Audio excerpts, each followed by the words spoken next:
mention that in the book too. You talk about that in Rare Leadership. And I'm curious though, how did you go from being in the Andes with this other century where there's strife, there's violence, you're on horses, you don't have a telephone, to brain science? I mean, you go from kind of one extreme to the other. What led to that journey?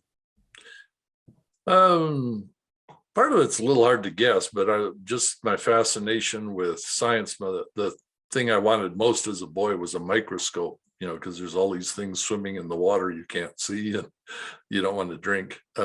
And just kind of this curiosity of what's going on inside. And I originally wanted to be a medical doctor. And then I happened to witness somebody being healed in response to prayer from a psychological trauma. And I thought, ooh, how does that work? And so my interest moved over to psychology to try and see how the mind worked, because that was a whole new mechanism I'd never witnessed before.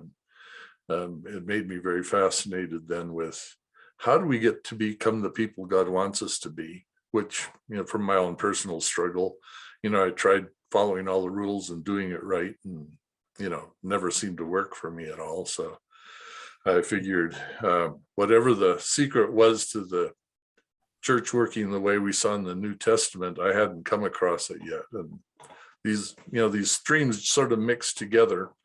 But all through school, the brain was the least of my interests. So it was like, I don't want to study that. It's too technical. But I kept getting assigned to these brain labs and, VA hospital doing neurological assessment. And it was like, well, I'll never use this stuff until, the day that God sort of put it all together. And it was like, whoa, I had no idea I was getting prepared to do this. How old were you when you came to the United States? 17. So you jumped right from one culture right into the next. I mean, that's pretty extreme. Was that a massive cultural adjustment for you? Yes, it was. For one thing, I ended up in a very conservative Christian school in the South.